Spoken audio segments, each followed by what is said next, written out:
Hello, everyone, and welcome back to another episode of the Cover One Roundup here live on the Cover One YouTube channel each and every Monday night, or subsequently wherever the hell you listen to your podcasts. I am your host, Kyle Silagyi, joined this and every week by David Fox, and also this week by mystery guest Mike Bundt, returning for a second consecutive week for a bit of a victory lap. We'll get into that. You guys, you commenters watched us last week and you left so many rude comments. I read comments even after the show about how you hated our first round. You hated our draft because we took Dalton Kincaid. Who's laughing now? Certainly not us.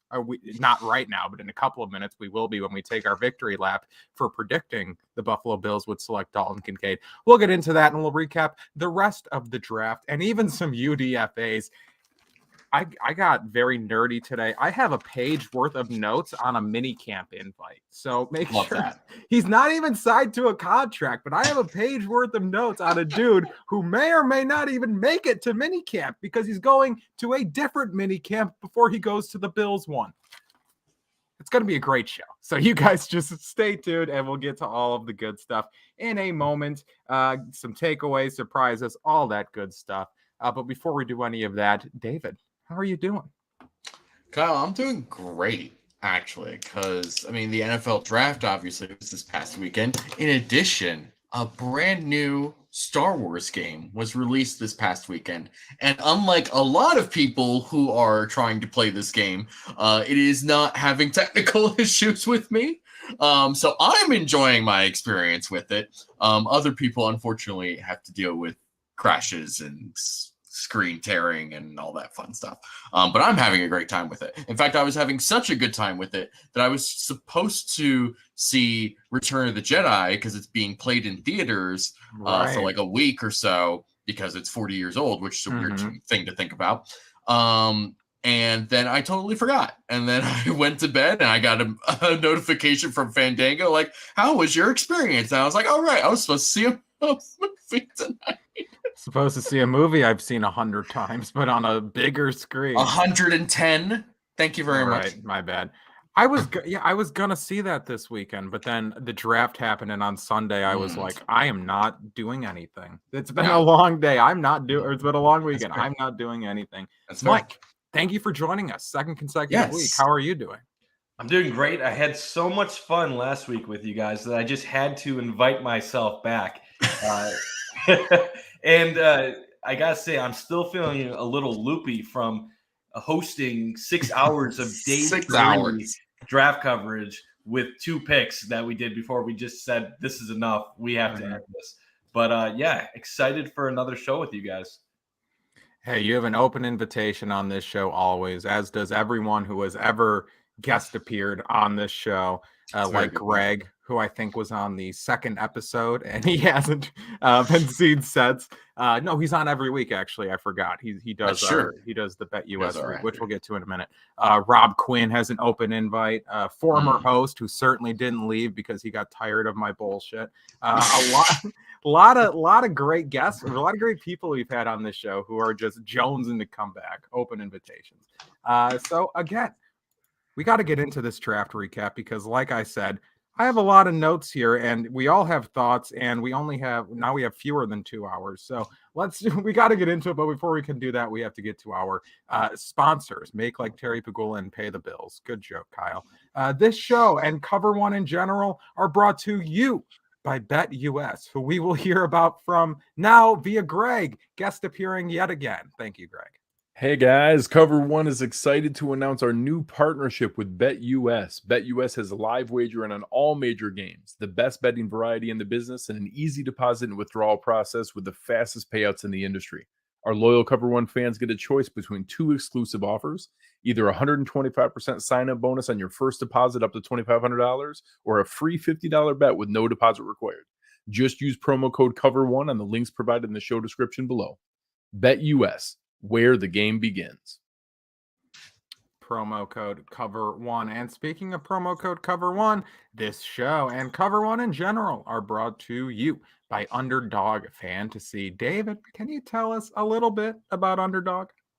I would love to tell everyone about what should be everyone's favorite fantasy website, and that is Underdog Fantasy. Now, if you were not able to draft Josh Allen in your home league due to poor luck or sheer ignorance, stupidity about one of the greatest quarterbacks to ever walk this earth, don't worry, because Underdog Fantasy's pick'em contests can allow you to win money, predicting if Josh Allen will go over his yard total. You can get touchdowns, you can do completions, you can do all sorts of things if you think Allen to Diggs, or maybe even Allen to Kincaid will blow up this year. You can put them both in your pick, and we can predict up to 5 different over-unders correctly to win 20 times your original money. If you use the promo code COVER1 when signing up, you match that deposit up to $100. That is 100 free US dollars. If you use promo code COVER1, that's the number 1, sign up today and start winning today. Thank you, Underdog Fantasy and David, for that wonderful read. You got a little crazy there, a little hyperbolic, if you will, with the Josh Allen love. Me? I know, right? On this podcast, that never happens. No, never. Okay, yes, that's out of the way. Let's get into the actual meat and potatoes of the episode, if you will. First, we have to do the Roundup. This is the segment where we talk about the latest Buffalo Bills news, rumors, and all that other stuff in a quick and roundup fashion. The Bills signed Latavius Murray today, Central New York native, Central New York stand-up. According to Sabres fans, he's from Buffalo, but that just means because he's from suburban Syracuse. David, you don't like hockey, but the Sabres have this player named Alex. Care about hockey. That's a different. Okay, it's a very different thing. The Sabres have this player named Alex Tuck, who grew up in suburban Syracuse. Okay. The Sabres market him as though he is this hometown hero who is from Buffalo. It's like he is from 3 hours away. The Sabres employ several players who grew up in or around Toronto, which is fewer than 2 hours away. It is objectively closer than Syracuse. But Alex Tuck is treated as the hometown player. So Latavius Murray, hometown Buffalo Bill from Syracuse. Look, if you've watched any football at all in the last 10 years, you know who Latavius Murray is. 6'3", 230 pounds, 33 years old at this point. Most recently had 160 yards and 5 touchdowns with Denver last season. Also had 26 receptions for 124 yards. Again, like, I don't think he's going to make the roster. I think he's kind of like, he's a very different player than Duke Johnson, obviously, but he's like this year's Duke Johnson, and that theoretically he is the practice squad running back who they call up in a pinch if they need to. I don't even know if Duke Johnson got any snaps last year, but I think that's Latavius Murray's theoretical role. But I mean, like, he does have a shot because he does fill a need that the Bills had just in terms of being that short yardage power back who can kind of bulldoze dudes. There you go. Roll dudes over. But like, yeah, we got a bunch of stuff to get to. I don't want to spend time talking about a 33-year-old running back. So Mike, do you have any immediate thoughts on Latavius Murray? I'll just say this. I do think he has a shot at making the team. First glimpse, you think practice squad stash person in emergency case scenarios, but possible you could carry 4 running backs with Nyheim Hines being the 4th option. So there will be a competition, I think, between Harris, Latavius Murray, and Camp. And I wouldn't rule out the possibility of Murray making the team. I wouldn't say it's a golden opportunity, but we'll see. He still had over 700 rushing yards last year, so he still might have something left in the tank. Yeah, I mean, I think that he's somebody that you know what you're going to get out of him. And let's say in the event that, like, Damian Harris isn't who the Bills think he actually is, you know, you still have somebody like Latavius Murray who's just on your roster. And you could say, all right, well, we definitely know who Latavius Murray is because he's been the exact same player for the last, like, 10 years of his career. So, yeah, it's a nice piece of insurance. Good to have. We'll see if he sticks around or if he bounces to some other team during the season. Good insurance. There's not much to say about him. good insurance policy, which is something that we are going to say quite frequently during this podcast with a couple of the draft picks the Bills made. Speaking of draft picks, the Buffalo Bills made 6 selections in the 2023 NFL draft, and we are going to break them down now. We're going to recap them because that's what the headline is of this podcast. So let's start with the best draft pick, if you will, according to us, because we predicted it last week on this here podcast on our mock draft. We traded down and we ended up with Dalton Kincaid. We were just like, the value is too good to pass up on here. At pick 32 it was for us. We were just like, again, the Bills don't necessarily need a tight end, but Kincaid's more of an offensive weapon, right? Put him in the slot. He's better than any of the slot receivers on the board at the time. And there you have it. You have a weapon for Josh Allen. Brandon Beane, big Roundup fan, as we all know. He couldn't wait. He couldn't stay put at 27. He couldn't trade down. He had to trade up to get Dalton Kincaid because we convinced him. I say that with no hyperbole whatsoever, no sarcasm. I 100% believe Brandon Beane watches this podcast and hadn't heard of Dalton Kincaid before that. But before we get into the actual specifics of the pick, because I have a whole bunch of stats written down here to get into just about what his potential role is. David, do you want to, what am I trying to say here? Brag a little bit? You want to take a moment to brag about what we've done, about what we've accomplished? I remember taking Dalton Kincaid during this mock draft and accept this as a reasonable option in the second round after we've traded down, but I wasn't overly excited about it. So when on draft night, not only do they not trade down to get Dalton Kincaid, but in fact they trade up to get Dalton Kincaid and give a 4th round to do so, I thought, why on earth did this happen to me specifically? Obviously, because the Bill they obviously did it to me specifically. That's right, the mentality. You're a solipsist. You're the only person that exists in the world, and everything is meant to hurt you. Everything that happens in my world is about me. Yes, and it happens because of me. So, when the Bills decided to do this to me, I was shocked, aghast.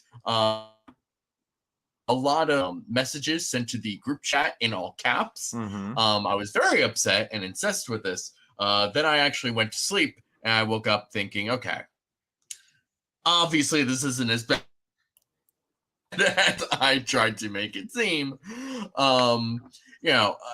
Like we've already said, he's an offensive weapon, right? Like, this is part of my No, actually, he's a tight end. He's a tight end. Of course, he's a tight end. And I'm a radio host. He's a tight end. he will be a wide tight end. He will only be blocking him and Lee Smith. Same person, right? Right. Same and Darnell Washington and Travis Kelce. It's all the same. It's all the same thing. No differences. And also, Taron Johnson and Tre'Davious White are both cornerbacks. Okay, let's continue. So, when part of my hesitation with taking Kincaid during our mock draft was really just about, like, we've had 12 personnel kind of dangled in front of us that the Bills were going to run more 12 personnel, for the last 2 years, right? And it's not happened. But last year, they clearly wanted to do it because they signed O.J. Howard. They got into it and realized, like, oh my gosh, O.J. Howard just kind of sucks. Like, we can't roster this guy as a regular season player and expect to run 12 personnel the way we want to do it with this guy. It's just not going to happen. So then they just sort of went back to running more 11 personnel, but now you don't have a Cole Beasley. You're relying on Isaiah McKenzie to be something different than he's been in the past, which obviously didn't work out. Then you bring in John Brown and Cole Beasley again to try and get some sort of production out of that position. And now they finally just said, okay, we're just going to take somebody that can live in the middle of the field, that can work on those option routes, that can be consistent, that can be a threat in the red zone as well, and just live in that area of the field that we were missing all of last year. And that to me is different and smart. It's because, you get to pick 20, right? Where Seattle was. No wide receivers have been taken at that point. You're sitting there at 27 and thinking, wow, what are the odds that happens? All of them went. Right? And then 4 straight wide receivers get picked. Jackson Smith and Jackson. And who was the other one? I keep forgetting. You cut Addison. out, but it was Smith and Jigba, Quentin Johnston. Johnston, that's right. Jordan Addison. Johnston was not on the radar, especially as a slot guy, right? That was not going to happen. Yucky. Yucky's not that far off. But obviously Zay Flowers and Jordan Addison, and getting that far into the draft with Njigba still being available was like, oh my gosh, like, could this actually happen? And then immediately it was like, all right, that's not going to happen. So maybe Zay Flowers. Oh, that's not going to happen. Maybe Jordan Addison. Oh, that's not going to happen. Then you're just running out of options. And obviously with Dallas right in front of you, and if you recall our mock draft, what happened in that mock draft was Dallas right in front of us took Zay Flowers or Jordan Addison, whoever it was. He was watching. And killed our plan right then and there. And so we're sitting there, and now you're sitting there right at 27. You're looking at Dallas right in front of you, and you're like, we know they need a tight end. We know they want a tight end. You got to take one. If you want the guy that you want, you got to jump up and get him. And obviously this was a combination of those receivers not being available, and then Kincaid falling. I mean, a lot of people thought Kincaid was a very, very good prospect, right? PFF had him rated highly. Daniel Jeremiah had him as the 9th player on his board. People across the league generally seem to agree he's a very, very good receiving threat. And the Bills agreed with that as well, because they said, this is somebody that we need to have. We're not going to sit here and hope for somebody else on day 2 to become available, because as happened with the wide receivers, the tight ends on day 2 just went. I mean, Michael Mayer, Sam Laporta, Darnell Washington went later because of medical issues, but there were a lot of tight ends that people thought, oh, well, we could get that guy. And then they all went just super early. So the Bills read the tea leaves well. They saw what was going to happen. They had their vision very clear. They said, we're just going to go up and get this guy because we know what he can bring to this team. Yeah. Sorry for coughing in the microphone. This is not a professional podcast, but it is what it is. I love Brandon Beane. My favorite thing about Brandon Beane is that he is akin to like someone on a diet who goes to a dinner party and then they bring the cake out. That's what he's like during the draft, because like he goes in with the mindset of like, okay, I'm not going to trade up. Okay, I'm not going to eat the cake. And then they bring the cake out and he's like, one slice of cake. Like, okay, yeah, I'll just trade up 2. I'll just give my 4th round pick and go get the guy I want. He does it every year, and he's always trading up. He's always like, I'm going to trade down. I'm trading down this year. No, I traded up. He's and part of it, right, is that in the past, like, he has not been somebody who trades down, period, right? No, he doesn't. It's only in the last couple of years, though. Now we've seen him trade down in later rounds. So right. now, I mean, that matters, though. I mean, you look at next year right now; they're set to have like 10 picks. Right? No, it does because matter. of the trade down for sure, but not in the first round, right? He likes his elite talent. He likes his first round talent, right? And but that's worth the trading up for, right? Like that's the spot where it's like, especially in a draft where there's not a lot of talent, and everyone knew there's not a lot of talent. That's the time to be like, all right, we're getting this guy because we like him, and we need to have somebody that we feel confident in and can contribute in year 1. And like you said, these day 2 and day 3 trade downs make that day 1 trade up easier because you're stocking up on those day 3 picks, theoretically. No, it's just funny because he'll sit in a press conference and he'll write his own fan fiction. Like, no, I'm trading down this year. I'm going to do it. And then, no, the day comes, he's like, I can't do it. I have no self-control. Sorry. Mike, what are your thoughts? Again, just initial thoughts on Dalton Kincaid pick here. And again, just a victory lap for you. First off, I want to give credit to you and I for speaking the pick into existence. I really don't want to give credit to Dave because he wasn't a fan of it. So even though I did multiple mock drafts and this was the only one that I had Dalton Kincaid going to the Bills, this is the one I want to really say I took the most seriously. Exactly. Yeah, for sure. In the end, all I wanted in the first round was a receiving weapon for the Bills. I think going into the process, we all thought if we're going to get someone, it was going to be a receiver like Addison or Flowers. But it's hard to be upset at the end of the day when you get a guy like Dalton Kincaid who really solves the issues in the middle of the field and adds some more physicality in that element too. Should be a red zone threat, a guy that really can help Josh Allen out overall. And when you think about it, to get a guy like this, it was almost always going to require a slight trade up. I know when we did the mock draft last Monday, we were talking about, do we trade up? Where's the spot? And I know in our Going Deep pod mock the next day, Kevin and I, we had traded up with Jacksonville to get Zay Flowers. Obviously, he wasn't available at that point. But once that receiver run was taking place, I think it was pretty obvious Kincaid was the last real guy that you would say was a first round grade caliber weapon in the pass game. If that didn't happen, you're going to have a bunch of guys where it probably would have made sense to move back in the draft. So I think in the end, this is an exciting thing for the Bills offense. They haven't had a tight end like this on their team for as long as I've been a fan. And maybe ever when you think about what his true upside might be. And I know we were talking last week, Dave, that you were worried about how he would fit in. A lot of people were talking about 12 personnel scheming. The common complaint among a lot of fans when they first heard tight end was, we can't even scheme open Dawson Knox. How are we going to get Dalton Kincaid open? And my response to everybody at that point was, this is going to be a slot receiver. You do not need to scheme him open.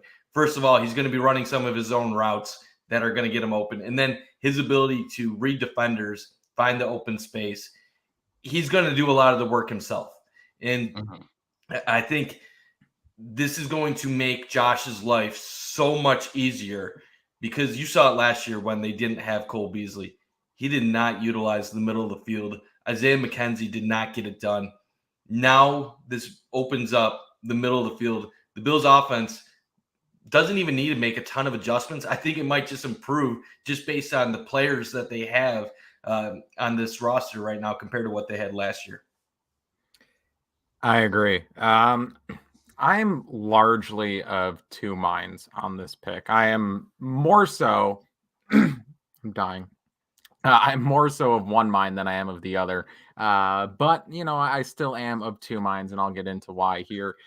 So it's interesting because the slot receiver position is a position that, I mean, like we've said on every week on this podcast for the last year, I feel like at this point, because we were not an Isaiah McKenzie podcast. We were very anti-Isaiah McKenzie, if you will.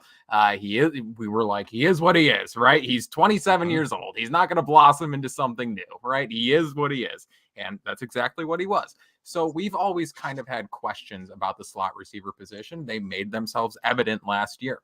And I think, again, that's kind of what we all wanted the Bills to address early in the draft, in particular, with either Addison or Flowers. I was very much pro Jordan Addison, obviously. And then after they both go, I kind of had turned my attention away from receiver. But if they were going to draft one, I was like, is it going to be Josh Downs? Is he worth the pick at 27? Are we just in the case where it's like, get him just so you can get him, right? Like, do you risk trading down? Like, I hadn't even considered Dalton Kincaid.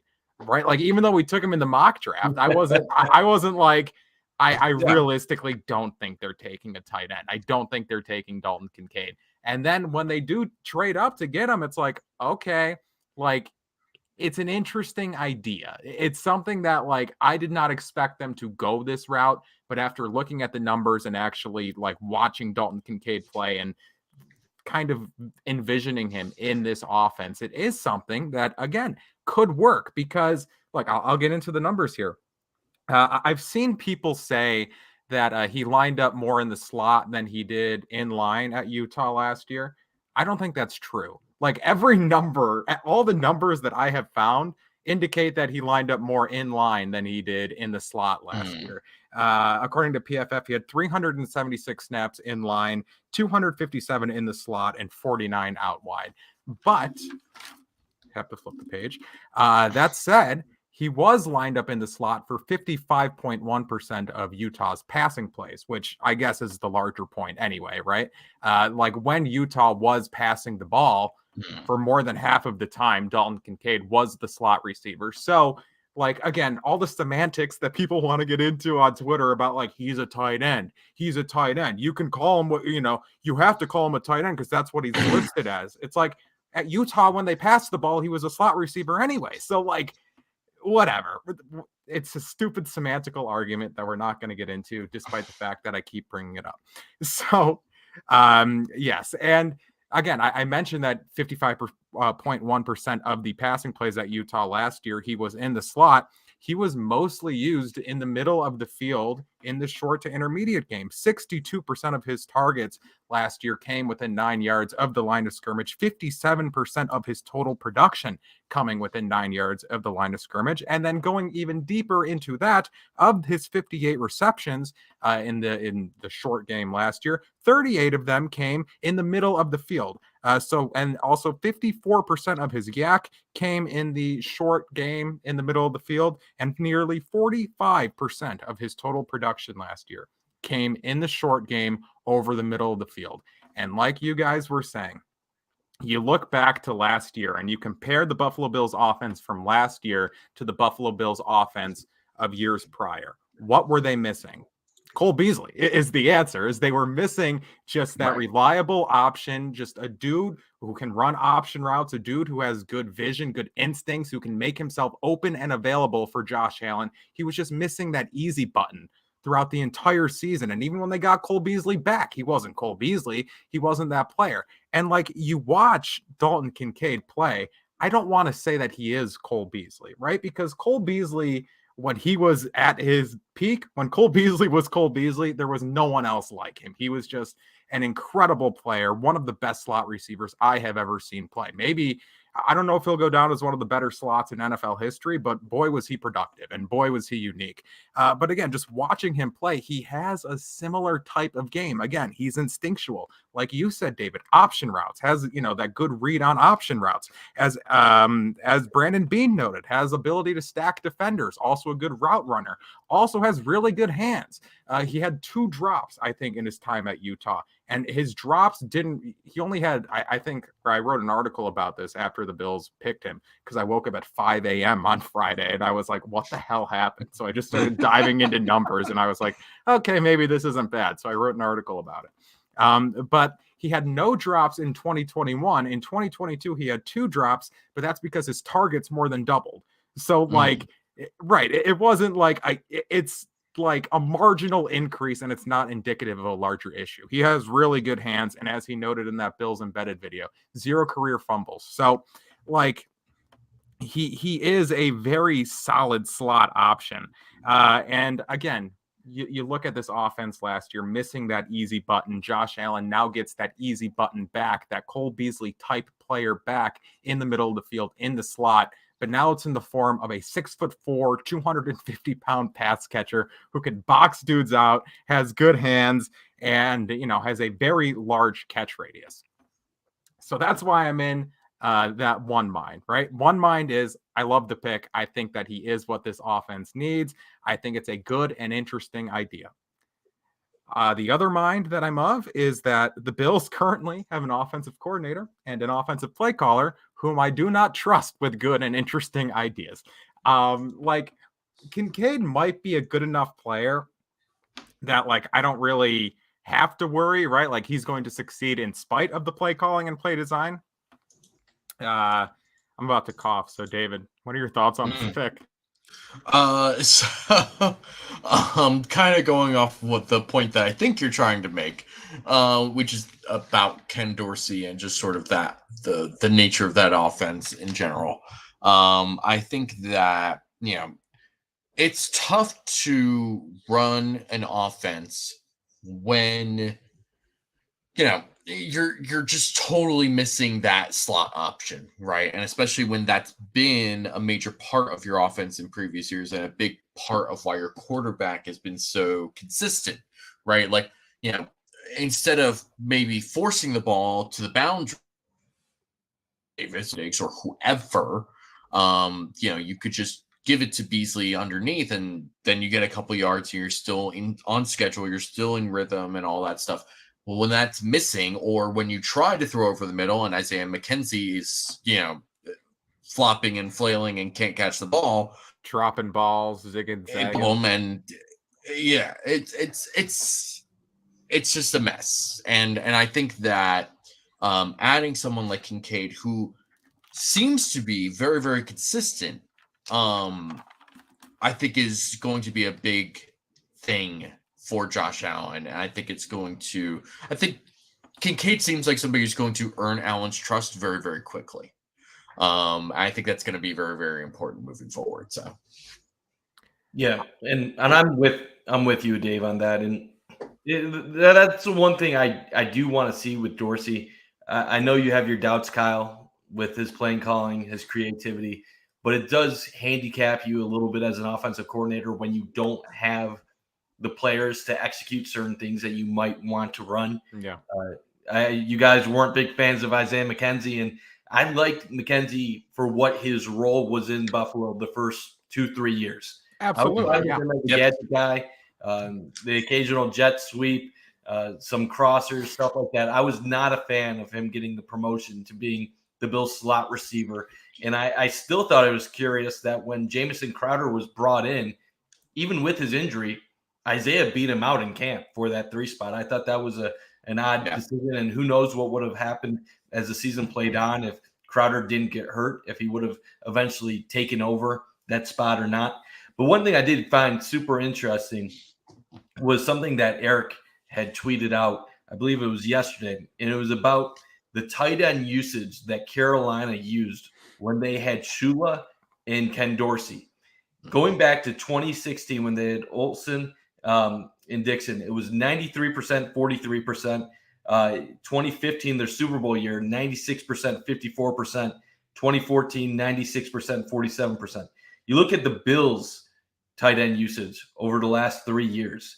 2022, Knox 76%, Morris 26%. Knox 76%, 22% for Sweeney in 21. And then 2020, it was 45%. Knox 27%, Croft 15%, Lee Smith. So you're really looking at an offense that hasn't utilized tight ends significantly. It's been near the lower end of the league, and yes, Dawson Knox has been very productive the last couple of years.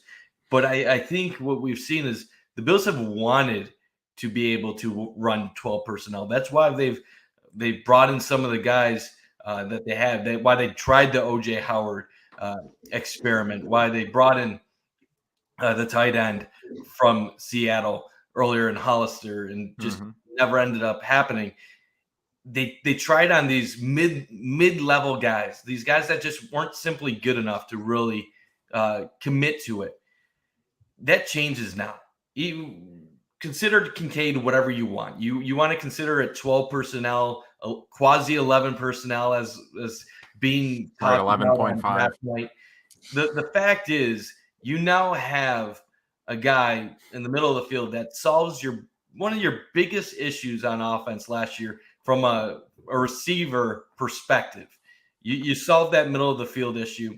And then on top of it, the Bills were not great in the red zone last year. They weren't awful, but turnovers were a problem. At times, they would stall a lot of drives inside the 20. You now go out there and you have Knox, Kincaid, you could put Gabe Davis out there. Maybe they even will come up with a player or two for Justin Shorter if he is active on game days. We'll see what happens. We'll get into him. And now you add the big body guards. You have Torrence. You have Damian Harris. Who knows about Latavius Murray? Does he make the team or not? And you're suddenly looking at a team that in the red zone should be dynamic, especially with Josh Allen behind in shotgun, behind center, where he has the option to run at any given time as well. They should be able to take their red zone offense up to another level. So I think it's an intriguing pick that none of us realistically thought was possible prior to our amazing mock draft that convinced Brandon Beane to go in this direction. But in the end of the day, as I've said 2 or 3 times, I think this is going to really work out well for the Bills. Right. It was a pick that was immediately met with controversy. And again, it was something that Twitter was talking about all day on Friday.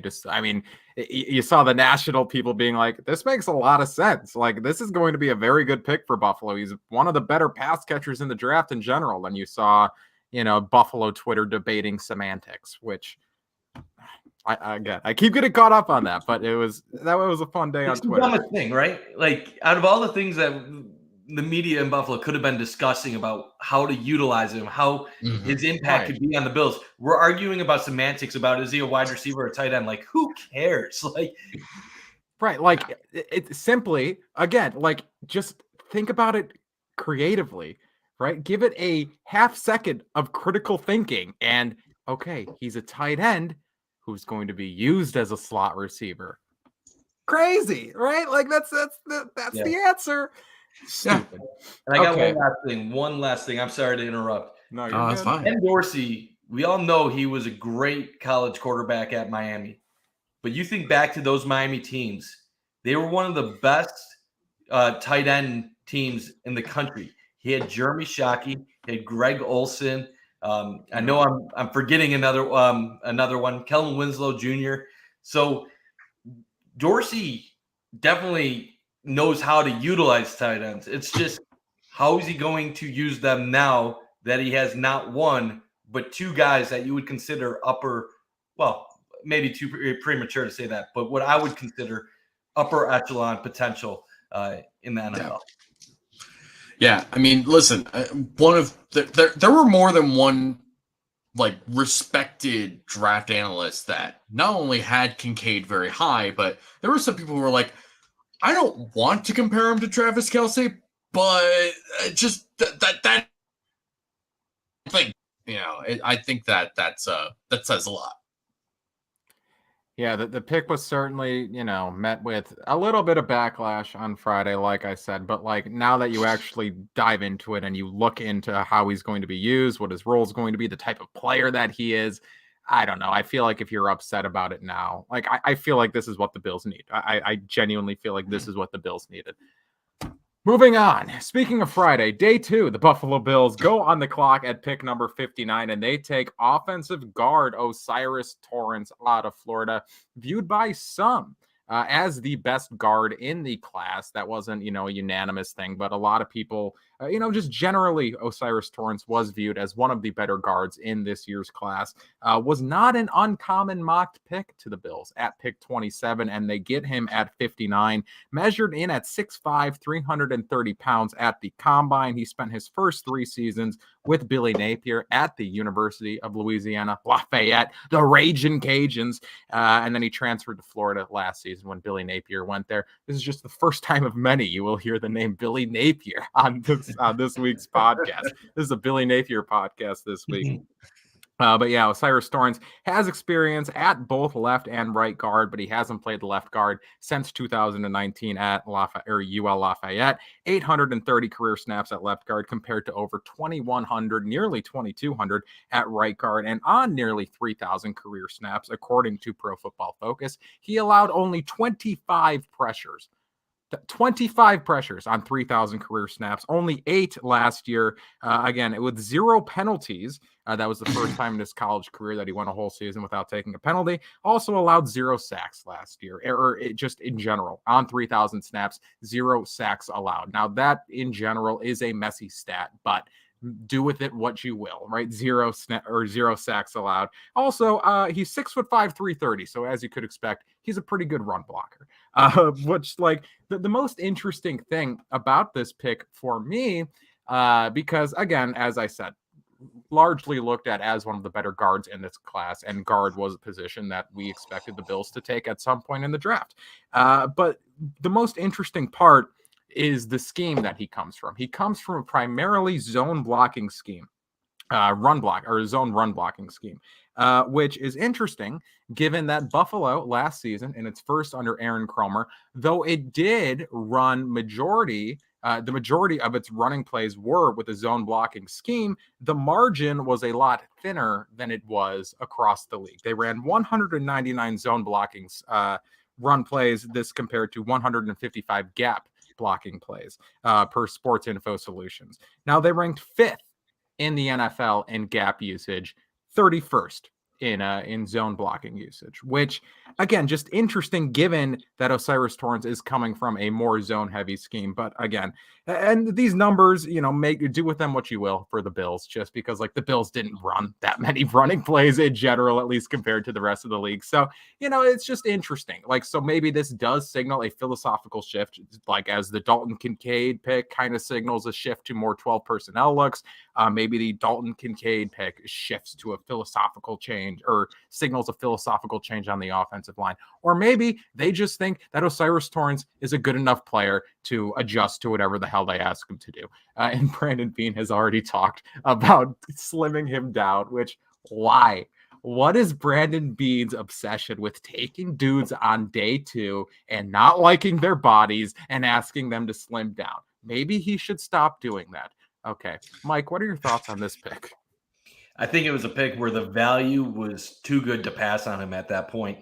59 in the second round, getting a guy like O'Cyrus Torrence, that's insane value, in my opinion. I remember when the draft process was just beginning, people were mocking him to the Bills at 27 in the first round. And obviously in the eyes of NFL teams, he didn't have quite that value. But you think about a guy that dominated when he was at Louisiana, was able to then transfer to Florida because of his coach and continued the high level of success. I know we all talk about the sack numbers being a guard. Is it really something that you should utilize or not, with him not allowing a sack, especially when he has a guy like Anthony Richardson behind him at quarterback? But one thing is clear, the guy was tremendous in college, and you hope that he can carry that over to the NFL game. He's a beast, big body. I don't know if I want him to slim down. No, don't. Is saying, but what's interesting to me is now you're going to have some insane camp battles at both guard positions right now. A lot of people are assuming that it's O'Cyrus Torrence's job since he was just the second round selection, and because Ryan Bates has the positional versatility where he would be great depth and could fill in at any spot needed. I still don't think that Ryan Bates is just going to give up his job willingly to a rookie. So I think we're going to have a fun competition in store at St. John Fisher. And at the end of the day, if you would have told Brandon Beane that he would get a guy like O'Cyrus Torrence at 59, I think he would have sold his soul. He would have done whatever it took to make that happen. And how dead set they were on it, because all of us that were talking about linebacker being an issue, they still had Trenton Simpson. They still had Drew Sanders on the board at 59. And they were like, you know what? Who cares about this need? We are going to add to our offensive line and add a big boy here. Again, BPA, that like you said, Mike, that value was just too much to pass up on. And as John Calvin writes here, what about Drew Sanders in the second? Hyatt, Tank Dell, Josh Downs.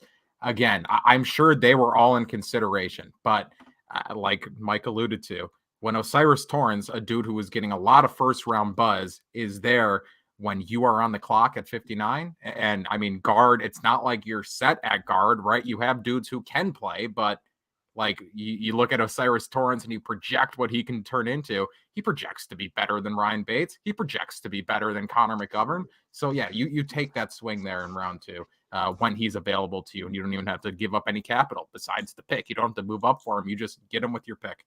David, thoughts on O'Cyrus Torrence?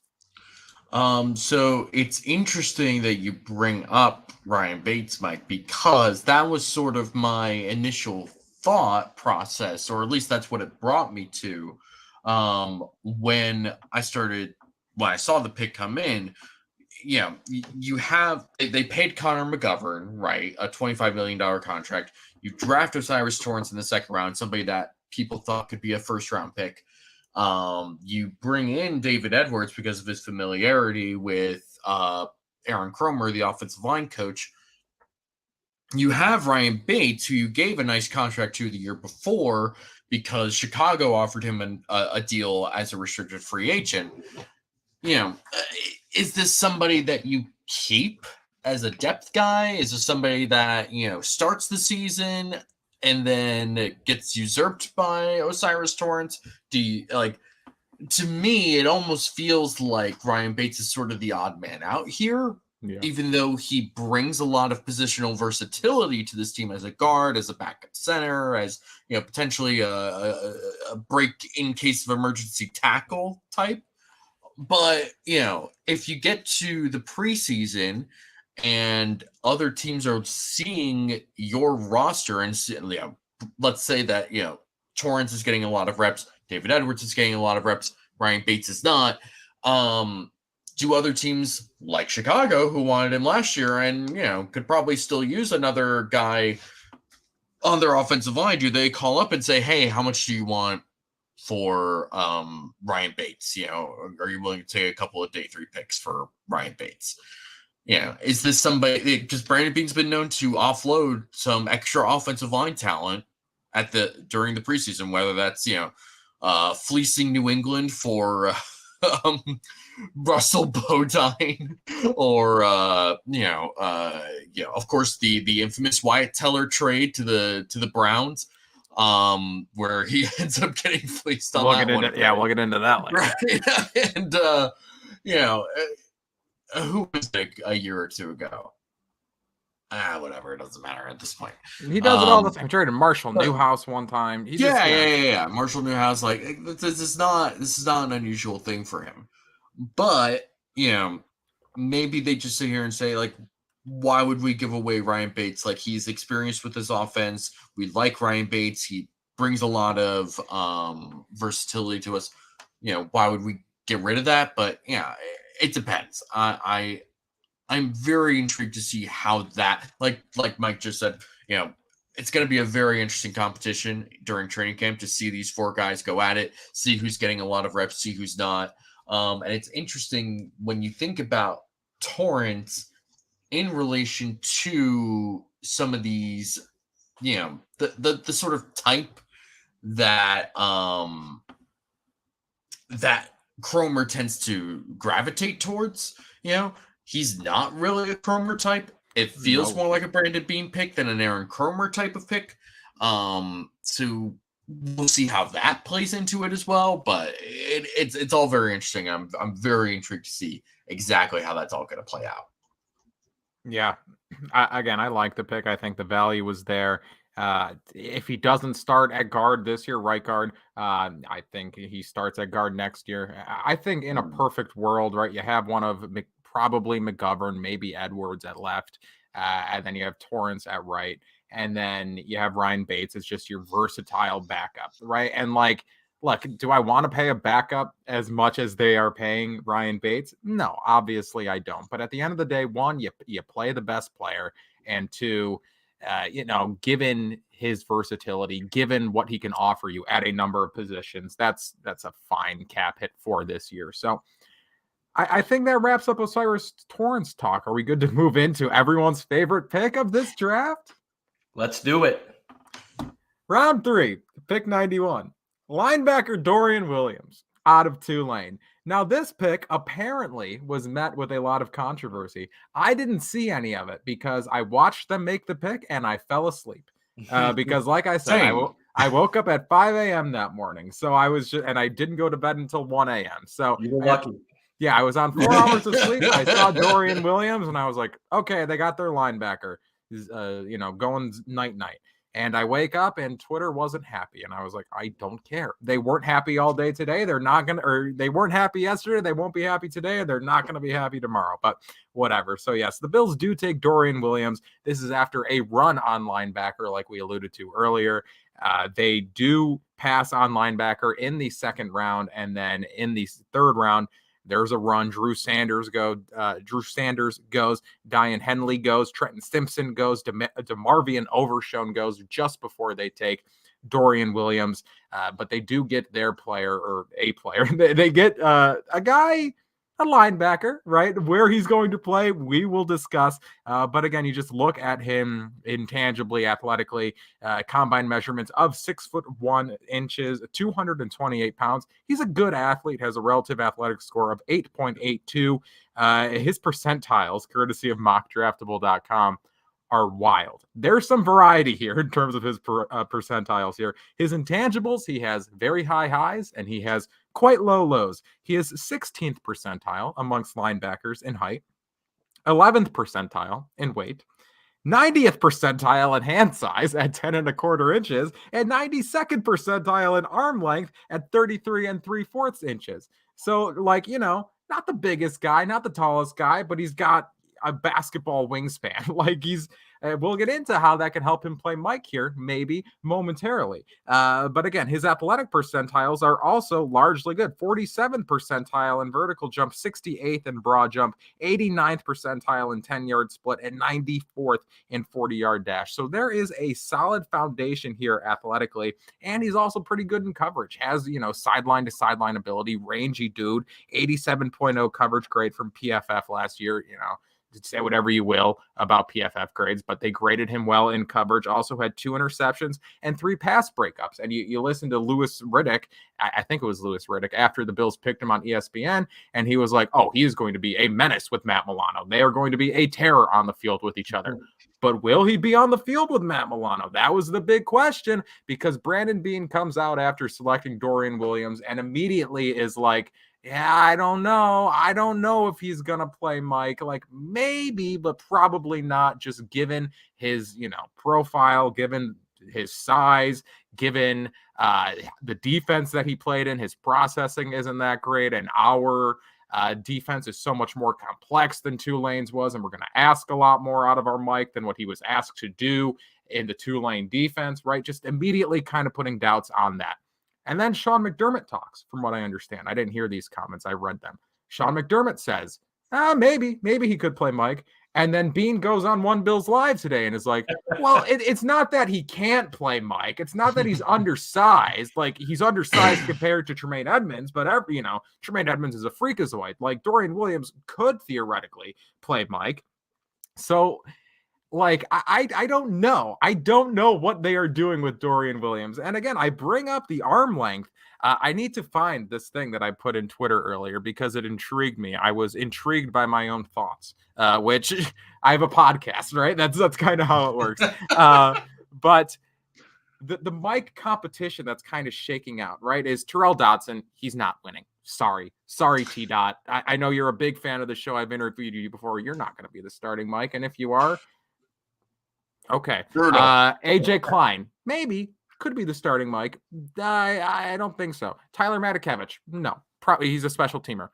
So, like, the names that are kind of being thrown around here is Terrell Bernard, last year's Dorian Williams, Balin Spector, and Dorian Williams. Dorian Williams is kind of having his name thrown in there.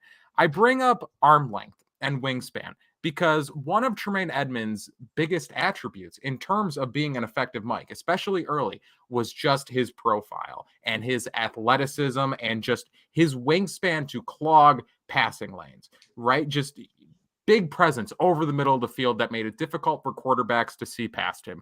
Obviously, Dorian Williams loses a couple of inches there, 6'1" compared to 6'5", but Tremaine Edmonds was 97th percentile in terms of arm length, whereas Dorian Williams is 92nd percentile. So you are not losing all that much in terms of arm length and wingspan.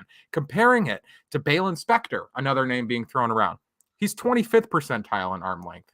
Comparing it to Terrell Bernard, He's 3rd percentile in arm length. So just like in terms of intangibles and athleticism, Dorian Williams already has a leg up on the competition. Now, granted, that's about the only leg up he has on the competition because Terrell Bernard and Balen Spector, in addition to Matakevich, Klein, and Dodson, they've been around the defense for a couple of years, right? And like they know what's going to be asked out of players in this defense. But again, like you just look athletically what Williams brings, and maybe with a shift in play caller, right, going from Frazier to McDermott, maybe that does level the playing field just a little bit. Or maybe, I'm looking at this wrong. Maybe Dorian Williams really is just another insurance policy for Matt Milano. And but if that's the case, if they, for the 2nd year in a row, took out another insurance policy on Matt Milano and just, yeah, he's a special teamer. Then if Milano gets hurt, that's frustrating. But I just put a whole lot of thoughts out on the table. Mike, pick around and talk about what you want to talk about. So I got a bunch of things I got to say about this. It was the reaction from Bills fans on Twitter that kind of led me to tweet something, which then got me called out by Nate Gary, and then my phone blew up for 12 hours straight. So that was a fun Friday night into Saturday morning. Thanks, Nate. But here's my thought process. Everybody thinks about middle linebacker in traditional ways, just like we think about tight ends in traditional ways. I don't think the Bills front office or their coaching staff thinks of anything in traditional ways. They are always thinking outside the box. They do not try to fit certain I know they have certain archetypes, but they don't care about doing things the way everybody else does stuff. So is Dorian Williams a repeat Terrell Bernard? Not at all, in my opinion, because first of all, I've been saying this all offseason. Fans and media have been saying that the Bills are in desperate need of middle linebacker. We've never heard Brandon Beane say, oh, we have to attack this position. Beane has never been one to corner himself into a position where he has to draft someone at a certain position high in the draft. So why did Beane not attack middle linebacker in free agency? There was a bunch of mid-level guys that he could have gotten at a fair, reasonable price. Still are. Miles Jack is still out there. And he avoided all of them. And he's saying now that he doesn't want to add any of them. Why is he saying that? Because I believe they look at what they have at linebacker and they feel something about that group that the rest of us don't. And the main thing being, we haven't seen half of those guys play middle linebacker for the Bills. We don't know what's going on behind the scenes in practice. We don't know if they're trying to make any adjustments to their defensive scheme. We know that they have Taylor Rapp in the fold as a third safety, so that would seem to indicate they're going to change up some stuff this year. Mm-hmm. So is Terrell Bernard shifting into a middle linebacker-ish role? I don't know. He's part of the competition, but if he does become that guy, well, then you're going to need that person behind him to take over.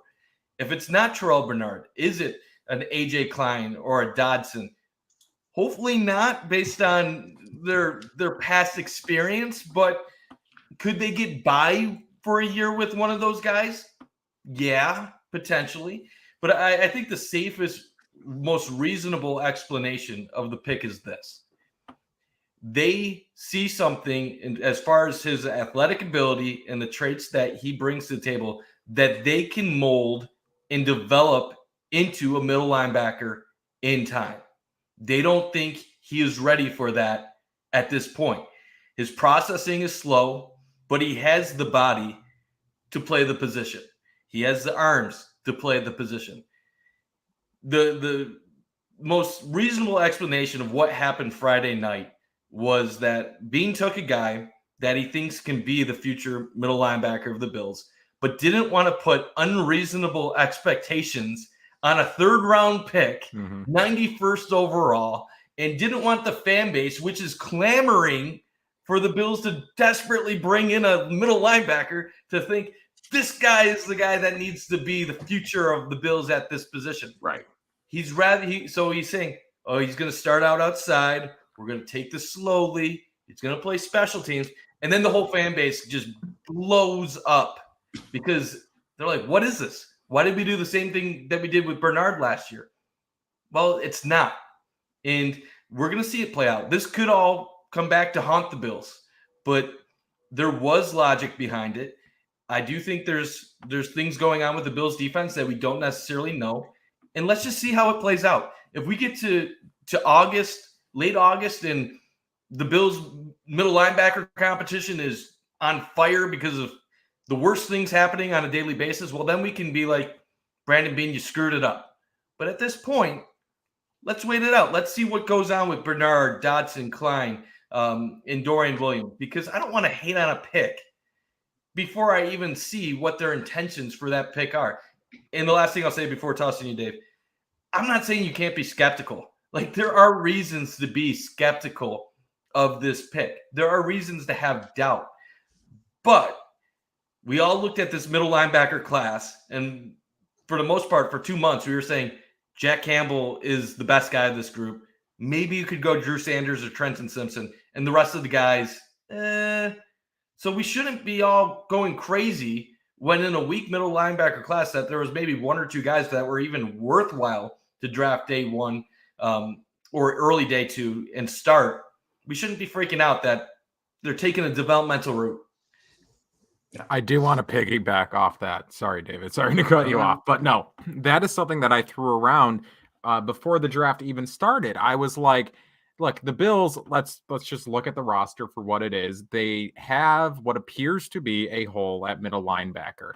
This, sadly, is not a very good inside linebacker class. And, like, do I want the Bills to take a player who in a weak linebacker class to be that long-term starting answer at middle linebacker in a weak linebacker class? Like, I mean, what is Jack Campbell's ceiling? He was the best one. Is his ceiling top 10 middle linebacker of the NFL? Maybe it was, but I mean, the Bills at the end of the day didn't even have the opportunity to draft him, so it's a moot point. But like with Drew Sanders, Trenton Simpson, was Trenton Simpson even really a fit? Drew Sanders, like what was his ceiling in this Bills defense? You know, like all of these questions regarding this particular class, like part of me doesn't hate the fact that they just took a guy on day 3 who, worst case scenario, he's a special teamer. And again, we're going to get a comment saying this sounds like cope because this dude has been saying this whole time. And maybe I am coping a little bit in terms of this particular pick. But just like, part of me doesn't hate the fact that they took a dude on day 3 who they see potential in, who, like I said, worst case is a Milano backup and special teamer. Best case is your starting middle linebacker. If it doesn't pan out, and if none of the 8 options you have on your roster pan out, then yeah, you address it next year through either a trade, free agency, or a higher draft pick. But as of right now, just let it play out with everything you've already invested. Again, the 8 guys you have on your roster. So, David, thoughts on this pick? Yeah, I was surprised at the sort of vitriolic reaction that a lot of fans seem to have. I was like, y'all wanted a linebacker? I mean, there weren't really that many available in this draft to begin with before Detroit decided to take Jack Campbell at 18. And then, obviously, Drew Sanders and blah, blah, blah, blah. I just think it's kind of crazy how people got so reactive to this. I think the real reason is just that we're used to having answers, right? Like, we're used to having Tremaine Edmunds as the Mike linebacker. We've had him at the Mike linebacker position for a while. 5 straight years, that was the answer. And now, with 2 straight years where you take a 3rd-round linebacker who appears on the surface to be very undersized for that particular position, it's like, so they answer. And it's like, well, that's not really true. They don't know what the answer is. There is an answer, and we'll discover what that answer is, but we don't know what it is. I don't think they know necessarily either. If they did, they would have just said, hey, we'll start T-Dot or Klein or whoever at Mike, and, we'll let things play out from there. And it's like, no, they're going to let these guys compete. T-Dot, Dotson is, called the defense when Edmunds has been injured. I don't think he's going to be the guy for all the reasons that we've previously stated. And AJ Klein is who he is. He's fine, but he's not going to be somebody that I trust on a 17-game season to be great the entire time. Somebody like Williams, he comes from a much more simplistic defense. Eric talked about this after the pick was made. He comes from a much more simplistic defense at Tulane. So a lot of what needs to be done for him is a lot of mental transition. How do you work into this defense, and especially a defense where there are going to be changes from Leslie Frazier to Sean McDermott, because they run, even though it's going to be a lot of the same sort of core stuff, some of it is going to change. There's going to be little changes in how they scheme things up, how they approach, creepers and sims, how they, do different blitzes, et cetera, et cetera.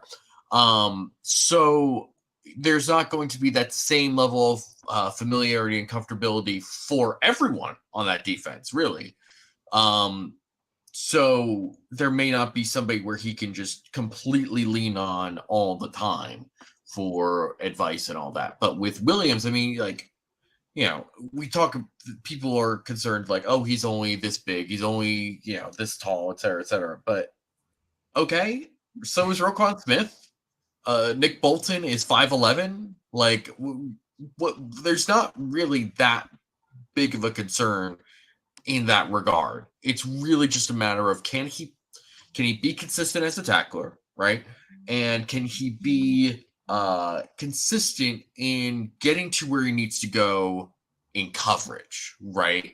Like, coming downhill as a blitzer, that's easy. You have your gap, you're attacking that gap, and you might be reading off of something that defensive line is doing, blah, blah, blah, blah. But in terms of getting into coverage, I mean, that's going to be the big thing, right? Because you're coming up, you're then dropping back, you're then making sure you're hitting the right spot, you're hitting your landmark, you're seeing who the threat is. There's a lot that's going on, and the more that you think about it, the slower that you're playing.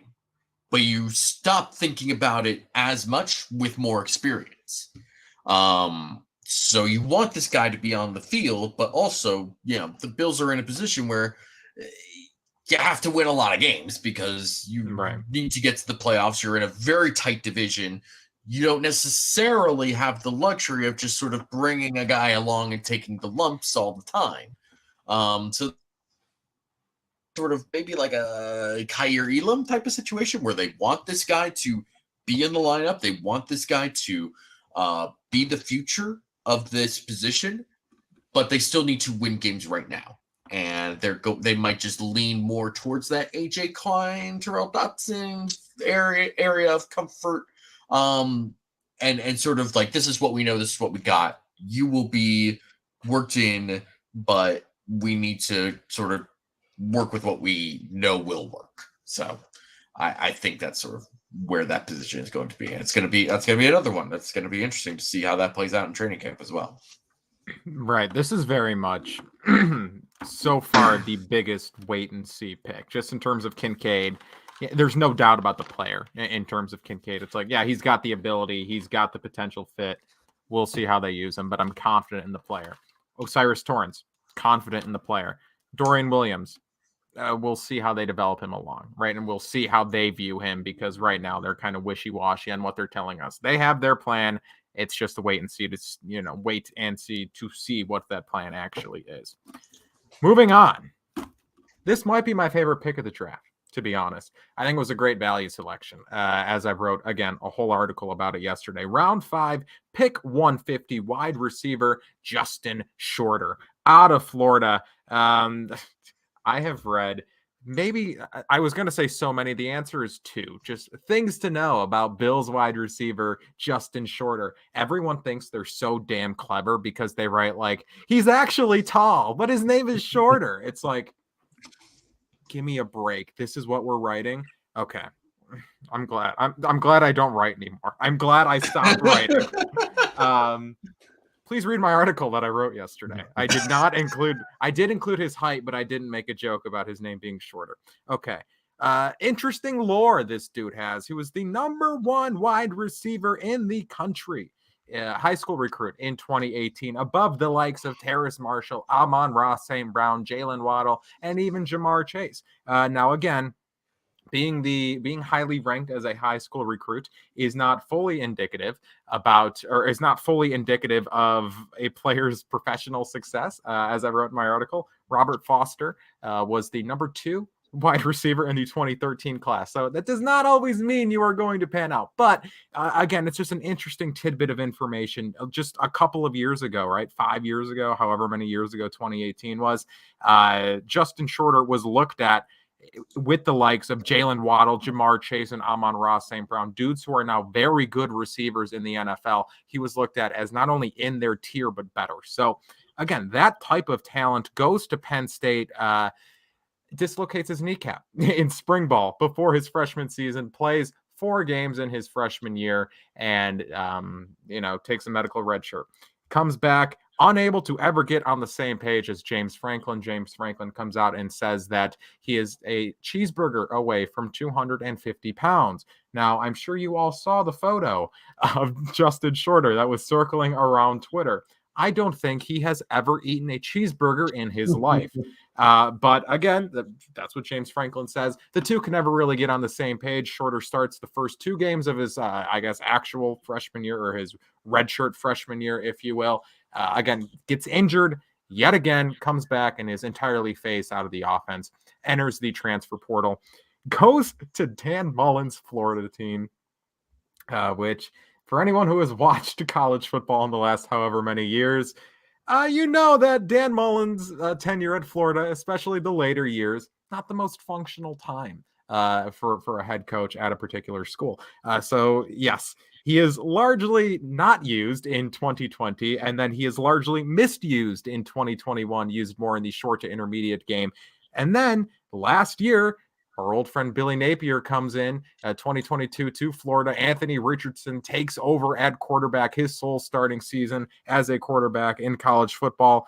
And Justin Shorter becomes used as a deep threat. Finally, a coach looks at Justin Shorter and is like, you're 6'4", you're 230 pounds, you have a long stride, you have contested catchability, you have solid hands, you'd be a good deep threat. And that's what they use him as. And lo and behold, he's a very good deep threat. In 2022, his average depth of target grew from 13.6 yards to 17.7 yards, according to PFF. The deep passing game, which is passes of 20 or more yards from the line of scrimmage, goes from being his least targeted area of the field to his most targeted area of the field. He had 351 yards and 2 touchdowns in the deep passing game. That was 61% of his production last season. And again, he came down with 5 of 7 contested catches and had 0 drops. And like I said, watching him play, he is a natural deep threat, has a long stride, big frame, really good ball tracker, really good ball tracking skills, and also good hands. So just the type of dude who, like, you look at him and he looks like a deep threat. He looks like a very good NFL deep threat. And that's what he has the potential to be. And you get him in the 5th round. And on top of that potential, right, on top of being the number 1 wide receiver in the nation a couple of years ago and just never really being properly developed at the college level, he is already a solid run blocker, had like 600 run blocking snaps in college throughout his time at Florida, and also had over 200 special team snaps on kick and punt coverage. So, like, even just looking at what he is, like, he is a playable special teamer and blocker if you need him to be. And that's not bad value for the 5th round. Throw in the fact that he was previously looked at as an elite talent and is an ascending player coming off of his best collegiate season when they finally started using him as he should be used. This just seems like a very good pick, like a player that fell through the cracks to the rest of the league. And I think that we could be looking back on this pick in a couple of years and we're like, whoa. That was a very good value pick for Brandon Beane. David, your thoughts on Justin Shorter? Yeah, I like this. This is, some good depth. I like just having size in that wide receiver room, some more size. Not that somebody like Khalil Shakir or Gabe Davis are deficient or anything like that. It's just like, it's good to just have that depth of somebody that can, function on the outside in that regard, that isn't going to be limited to just being in the slot. It's a nice project to take on. He's somebody that, because of his background, leads you to believe that there's a lot of untapped potential here. And that's sort of been the Bills' MO, right? It's like they like taking these raw, talented, physically gifted guys and just sort of seeing what they can do with them. It's worked for players like Tremaine Edmonds and Josh Allen, and it's working with Greg Rousseau right now, I'd say. There's Dawson Knox, another great example of that. This is just sort of what they do. They like taking these chances on guys like that, because there's only so many of these uber talented type of players in the world that can go to your team. And I think taking as many of those as you can and sort of betting on yourself is a very good and reasonable process. So I like this pick in general. It's good depth. It's good, it's just good all around, and great value, especially in the 5th round. Really good value. Mike, your thoughts?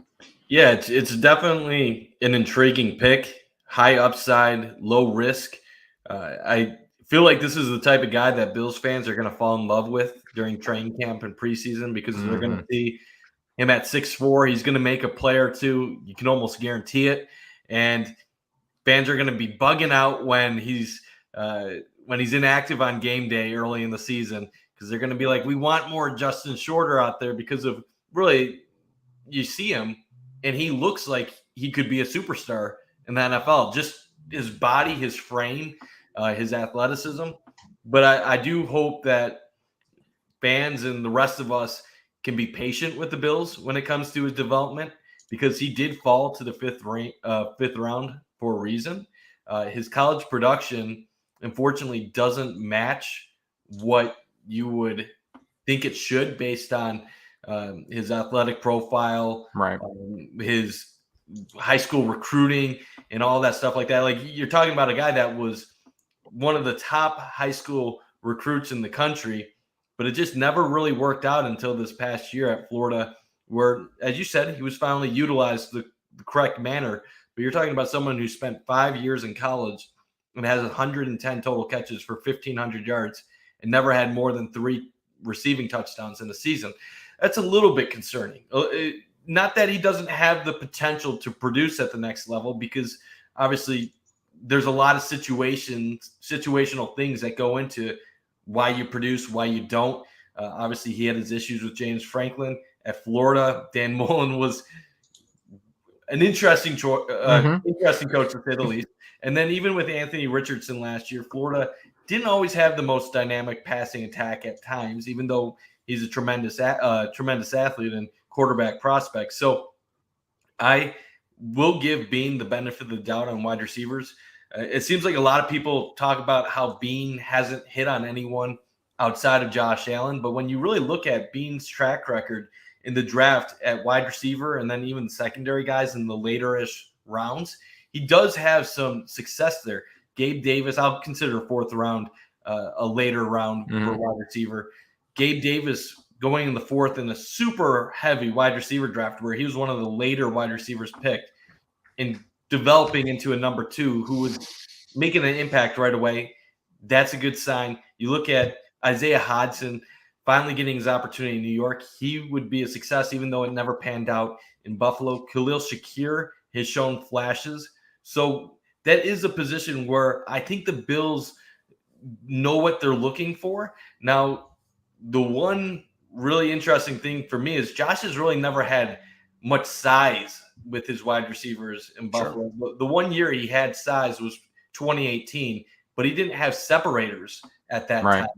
And will be interesting to see how Josh Allen uses a tool like Justin Shorter, who gives him another big weapon in addition to Dalton Kincaid. And by big, I mean size big, not we'll see how dominant or how good he develops into. But it's an intriguing pick, to say the least.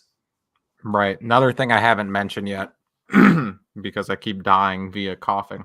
No, but big hands is something that the Bills have targeted in this draft. Dalton Kincaid tied to have the biggest hands on the among pass catchers now. I think he has like 10.25-inch hands, tied with Desmond Patman, who's not going to make the roster. Sorry. So he's going to have the largest hands among Bills pass catchers. And then Justin Shorter has 10-inch hands as well. So just, again, getting Josh Allen big targets in terms of not only, area in which the ball can be caught, but also in terms of being 6'4" and 230 and 250 pounds respectively. Another thing that I want to talk about here, just how I address this in my article, the complementary nature of the draft class, if you will. I need to find this comment that I want to bring up because it was a good comment from Roy Collins. Keeping my expectations very limited on Shorter for this season.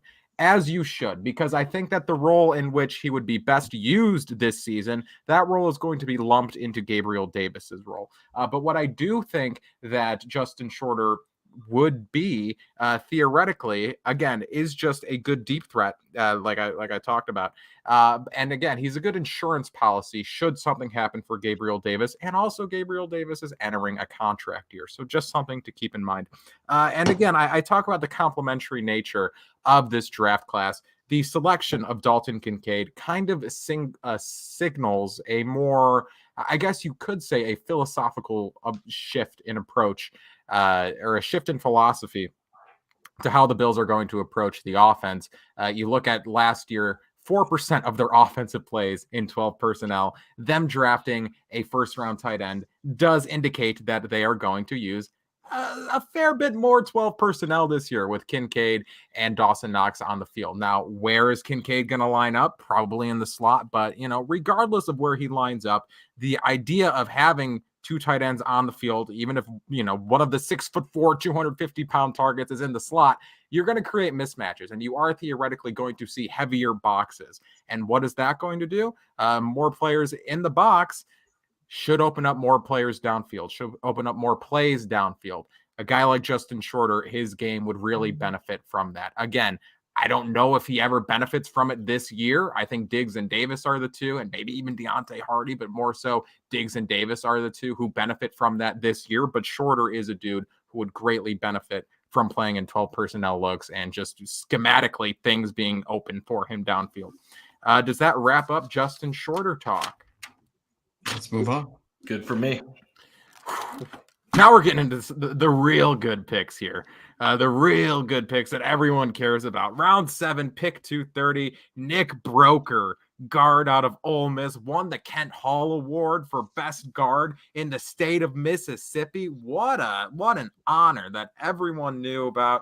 I don't know about you guys. I watched that award ceremony. I watched the Kent Hall Memorial Trophy. Good for you, Kyle. Staying plugged in. Ceremony. You got to know who the best guard in the state of Mississippi is. Kent Hall Bills legend. So, got to give it up. Respect. Nick Broker measured 6'4", 305 at the combine, has a RAS, relative athletic score, of 8.23. David, you said earlier that Osiris Torrence seemed like a Brandon Bean pick. Nick Broker kind of seems like an Aaron Cromer pick. Kind of get him his above average athletic guard. Nick Broker allowed 19 pressures in each of his last 2 seasons at Ole Miss. However, sounds like a Bills player already. However, here's this stat. He allowed 0 sacks in 2022 after allowing 4 in 2021. But he did allow 6 hits last year. So whatever. He's a long shot to make the roster. Dare I say he's probably not going to make the roster. But he is a developmental, relatively athletic guard that they can develop along on the practice squad if they so choose. David, tell me everything you know about Nick Broker. Kyle, I don't know anything about this dude. He won the Kent Hall Award. I know that. I saw that. I know he went to Ole Miss, where Lane Kiffin played, or coaches rather. That's about it. That's all I got. He's an offensive lineman. He is an offensive lineman.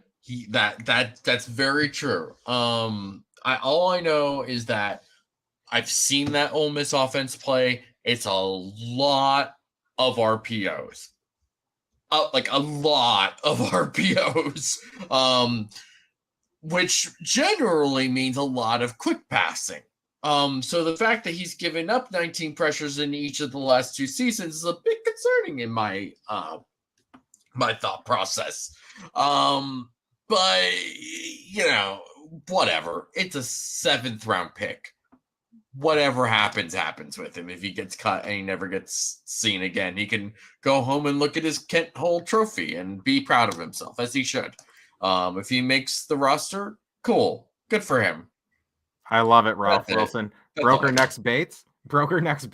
Maybe he's already got, more of a feather in his cap because Nick Broker got drafted. Ryan Bates didn't even get drafted, right? He was at UDFA, signed with Philly, and then got traded for Eli Harold. That's a hell of a career path. So Nick Broker already one step ahead in becoming the next Ryan Bates.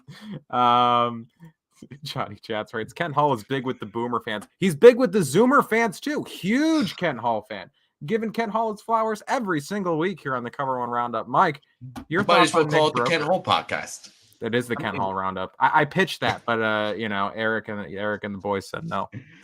Kyle, I have so much to say, but Dave really just hit on all of it. So I'm going to pass it back to you. Fair. Okay. Yes. Maybe this will just be the Nick Broker Roundup.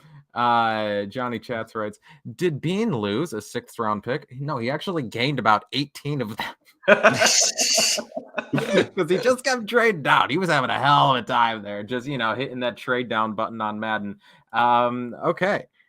Moving on, round 7, pick number 252, quarterback Alex Austin out of Oregon State. The Bills do have a good recent track record of defensive backs out of Oregon State. But again, you look at Alex Austin, 6'1", 191 pounds, above average athlete, 7.30 relative athletic score. Not great hands, but again, he's 6'1". He's got some length to him, but his arms aren't terribly long. Like, whatever. He had a nice Instagram live where he looked excited afterwards. Solid in zone coverage. Like, my thing with the Bills and marginally talented and marginally athletic late round defensive backs is that this is just Sean McDermott's bread and butter. And this is what helps Sean McDermott, find his will to live and continue coaching, is just he needs to hit on that next 7th round random defensive back that he can develop into a serviceable player. So I fully expect that Alex Austin will not make the roster. He will be on the practice squad. And inevitably, when all of the Bills cornerbacks get injured, because that always happens, and the Bills are without one of Tre'Davious White or 2 or 3 of Tre'Davious White, Kyer Elam, Dane Jackson, or whoever, or Christian Benford, they call up Alex Austin, and he does a admirable job. That's what's going to happen, because that's what always happens with the Buffalo Bills cornerbacks. Cam Lewis actually played safety. So they are flawless in terms of just drafting random late round DBs and turning them into serviceable players. Mike, your thoughts on Alex Austin? Well, I will say this.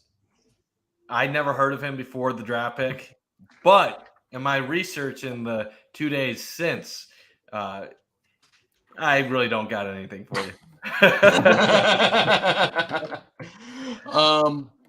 I hadn't heard of him either. But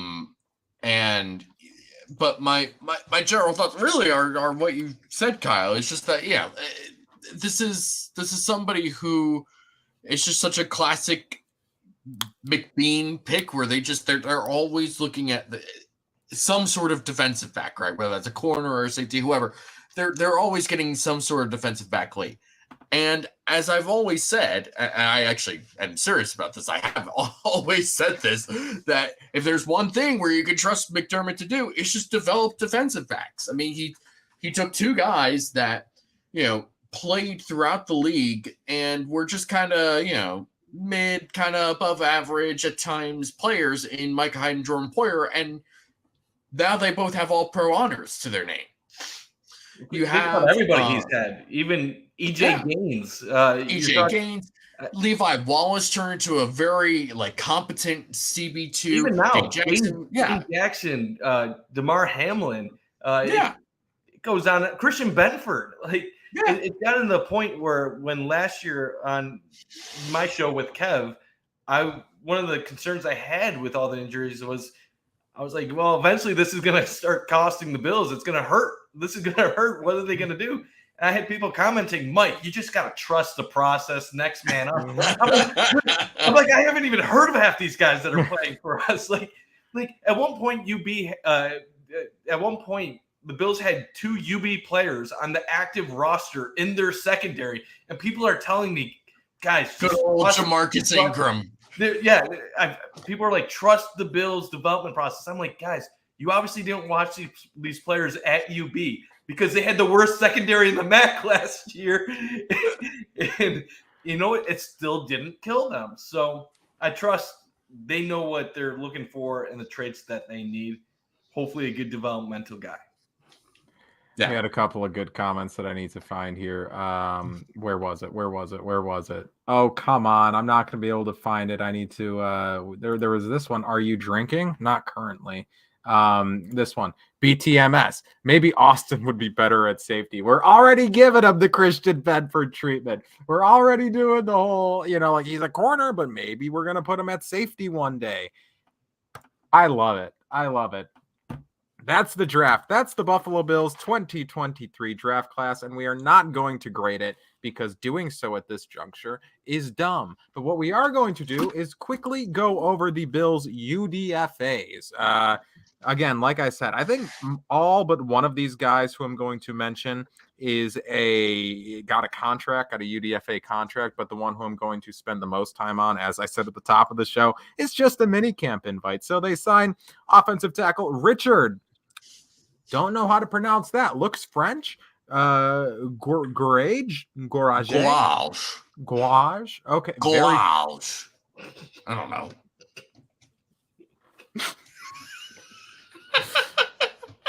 We've reached this point of the podcast. Okay. I have a French last name, but it's pronounced as an English last name, so right. I don't know what to tell you. Typically. I will say, Dave, your last name tricked me so much when I first joined Cover One because I thought it was faux, and then faux I think means false. So then I thought your last name was a parody in itself because you were faux Cover One. I thought you were a fake Cover One imposter. You thought he was 4D chessing it. I wish that I was creative enough to do something like that. Unfortunately, this isn't even the first time. Yeah, growing up with anything like that, there's been a lot of confusion. The worst was when my first boyfriend, who was long distance, had no idea how to pronounce my last name, and it partially isn't even his fault because the friend that set us up deliberately told him, like, no, his last name is pronounced Faux. That's good. I was like, that's good. Sabotage. Yeah. You told him that? And they're like, yeah. I was like, I hate you. Anyway, that's that. So Richard Gouage has guard experience, but has been Florida's left tackle for the last 2 years. Was a top 20 UDFA per ESPN. And the Bills obviously liked him because they watched a bunch of Osiris Torrence this year, theoretically. And, they must have been somewhat impressed by their left tackle to give him a UDFA contract. Jalen Wayne is another dude that they signed from South Alabama. He's Reggie's cousin. That's all I know. Tyrell Shavers out of San Diego State is another receiver that they signed. He is 6'6", and according to Merck on Twitter, is a very, very good special teams gunner, which cool. Also signed running back Jordan Mims out of Fresno State. I only wrote him down because he was playing college football in 2017. I was a teenager. I am now 25. This dude has been playing college football since I was a teenager. I wasn't even allowed to drink yet. Now I'm an alcoholic. My life has dwindled in the time that this dude has been at Fresno State carrying balls, and now he's on the Buffalo Bills. So very cool. They also had a couple of other guys, but I couldn't think of any interesting notes for them. And this dude, minicamp invite. As I said at the top of the show, though, also was invited to the New York Giants minicamp, which happens before the Buffalo Bills minicamp happens. So who knows if this dude even gets to the Buffalo Bills minicamp. But if he does, I don't know if he's leaving because it's linebacker Deshaun White out of Oklahoma. And I say linebacker very loosely because this dude is not a linebacker. He is 5'11" and 200 pounds. He's just not a linebacker. He's going to be a nickel, and that's how the Bills are going to use him in minicamp, and should they ever sign him. I bring him up because he played a very fun position. Last season at Oklahoma, he played the cheetah in Brent Venables' defense, which anyone who has watched any, college football, or at least closely, I should say, because I forgive you guys for not knowing the intricacies of a Brent Venables defense, but sorry guys, I have to cough quickly before I continue my Deshaun White rant. Good job, Kyle. I am dying. I'm sorry. But no, so you look at the cheetah, right? The past cheetahs that Brent Venables has employed. It's been the likes of Isaiah Simmons, who was a first-round draft pick. Trenton Simpson played the cheetah for a little bit while Brent Venables was at Clemson. And now at Oklahoma, his first year there, it was Deshaun White. Now, if you don't know what the cheetah is, it's essentially just an extra box defender, a safety linebacker hybrid that Brent Venables just says, go out and have fun. Go out and have a whale of a time. Just go play backyard football. You can rush the passer. You can be sideline to sideline linebacker. You can play safety. You can go in coverage. You can do whatever you want. Offing again. Good job. I am dying. Oh, this is a bad time to die when I'm doing my Deshaun White rant. But yeah, no.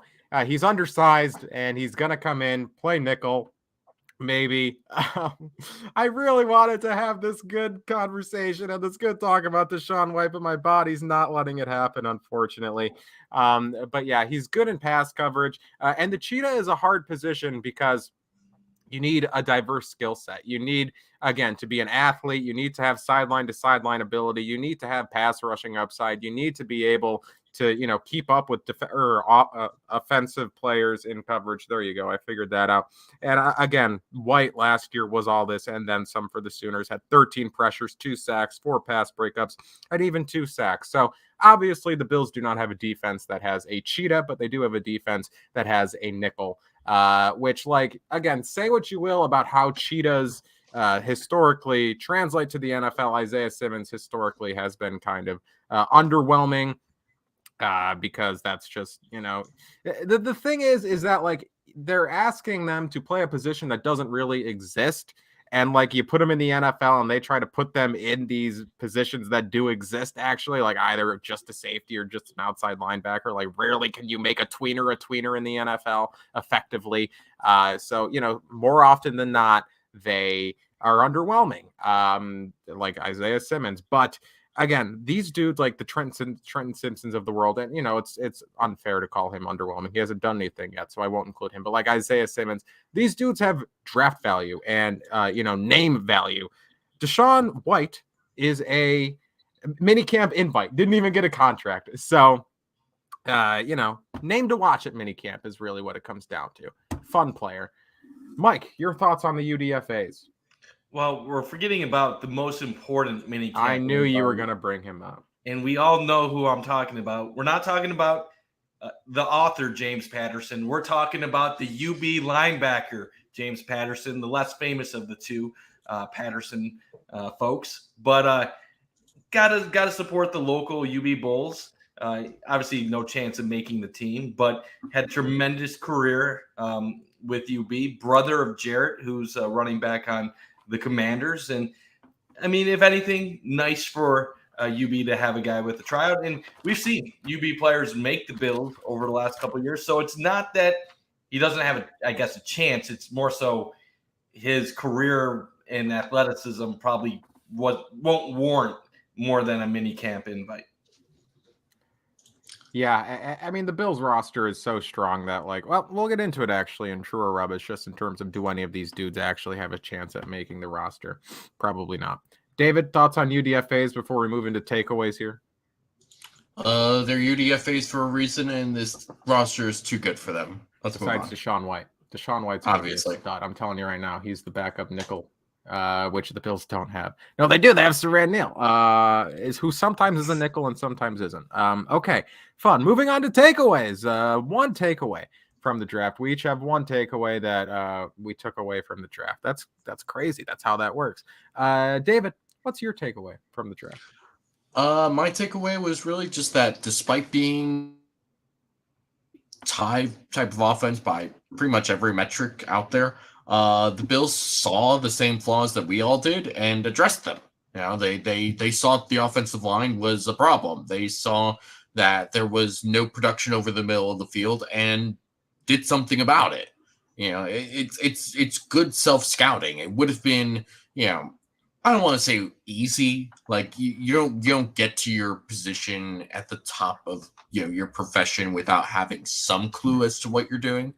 But I think sometimes teams, executives, owners, etc., sometimes just sort of buy into their own hype or sort of delude themselves with whatever justifications they can. And they could have just said, hey, we have a top 5 offense. We'll make little improvements here and there, but there's not much we need to change. And they said, no, we're going to put our first round pick into getting production in an area where we didn't get it last year.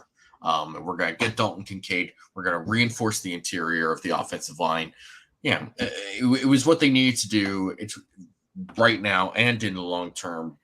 So I really like that for them. Mike, what's your one takeaway from this draft? My one takeaway is that the Bills are higher on Spencer Brown than what most fans in the media are. I've been talking about for a couple months that I thought they would give him another year as a starting right tackle because they would look at it and say, you know what, you've been plagued by injuries. You haven't had a full healthy season to really go out there and play to the best of your ability. And maybe if one of those star right tackles had fallen to them at 27, they would have changed their mind and been like, this is too much to pass up on. Right. But my takeaway is that they feel stronger about him, and that could all change based on his play this year. But I think they are encouraged by him. And it's especially telling when you see how aggressively they targeted both guard positions, and yet not one outsider for right tackle so far for competition for Spencer Brown. Right. And my takeaway, just to kind of piggyback off that, is that Wyatt Teller continues to live rent-free in the mind of Brandon Beane to the point that he might even have a timeshare at this point, right? Like he's building a hotel, right? He's going to start charging he's going to start allowing other people to come and stay in Brandon Beane's head. That's the, I guess, prime real estate that Wyatt Teller has in his head. Brandon Beane is just so scarred from giving up on an offensive lineman too early, an offensive lineman that he once believed in, and then quickly just being like, no, actually, I don't think you're very good, and then trading him for scraps, and then he goes to Cleveland and actually develops. So he's just going to continue to just hold on to his highly touted offensive lineman, borderline until it's too late. If they are not something, it will not be due to a lack of trying. He's going to give these dudes every opportunity to succeed. And if they don't, again, it's not because Brandon Beane did not place them in a position to do so, which again goes back to what you said, Mike. Spencer Brown probably will start. Johnny Chats writes, Spencer Brown is terrible. Yeah, I don't disagree. But also, again, thanks, Wyatt Teller. It all comes back to Wyatt Teller. Everything is always Wyatt Teller's fault with the Buffalo Bills. Okay, moving on. One surprise from the draft. I'll kick this one off, if you will. My biggest surprise from this year's draft class is no defensive linemen, particularly no defensive tackles, which, look, I did not expect the Bills to take a defensive end, but I would not have been surprised, given that they love to add marginally talented defensive ends and maybe develop them sometimes and sometimes not. Actually, Rousseau is really the only one that they've developed. But regardless, I really didn't necessarily expect a defensive end, but I did expect a defensive tackle for a litany of reasons. Just one, they don't have a whole bunch of talent at the position, and they don't have a whole bunch of depth. I think they only have 4 players there. They have Oliver, who, despite what Twitter tells it, Ed Oliver's a fine 3-tech. Daquan Jones, a very good 1-tech, and then their backups are the oft-injured Jordan Phillips, who had to come in on a visit despite being here for the last however many years, or for parts of the last however many years. Don't get me on semantics. I know we're debating semantics on Bill's Twitter nowadays. And then also Tim Settle, who's a player. And that's really all they have. So they don't have a lot of youth. Their youngest player there is Ed Oliver, and he's 25. And then they have no term everyone's contract expires this season. This is everyone's last year. So they have no defensive tackle under contract for the 2024 season at this point, I don't believe. So I expect them to add some youth and term there, which I'm just surprised that they didn't. Now, granted, maybe it seems like they were interested at a in a defensive tackle at some point in the draft or at points in the draft. Brandon Beane even said that Justin Shorter was graded similarly to a defensive player at pick whatever it was in the 5th round, but he took Justin Shorter because Shorter had a clearer path to getting a jersey, which makes sense. So maybe that was a defensive tackle, and Beane has since come out and said that he's probably going to sign a vet defensive tackle in the coming days or weeks here, which fixes neither of the aforementioned problems. That doesn't add youth or term. So whatever. That's my surprise. Mike, what's your surprise from the draft? So I don't want to steal Dave's, so I'm gonna basically say my big surprise is that the Bills decided to go big when it comes to receiving weapons. Mm-hmm. So we had always been talking about how the Bills, Josh Allen, like separators, and that was a big part of the reason why I thought, okay, they're going to go slot receiver. They're going to give the Zay Flowers, Jordan Addison. I know they're not the greatest athletes in the world, but they're both guys that quick, not the biggest guys in the world. I never would have thought that they'd be going after Dalton Kincaid, who's going to be a big slot, and then a Justin Shorter, who is 6'4 plus. And to me, that adds a new dimension to your passing game. You still have your quick guys that have the mobility and the agility and everything, but now you have the ability to add a new element. So I'm excited to see what that brings to the table this upcoming season. David, your biggest surprise? Kind of already talked about it, so I'll be brief. Just that there's no clear and obvious answer to the Mike linebacker position for this team right now. On the team, there's no clear and obvious, this is going to be the guy. So I think that's, we'll see what happens there. For as much as they seem to admit they weren't going to pay him that much, just couldn't do it. But it is interesting that they, felt like there was nobody in free agency, right, that was going to replace him.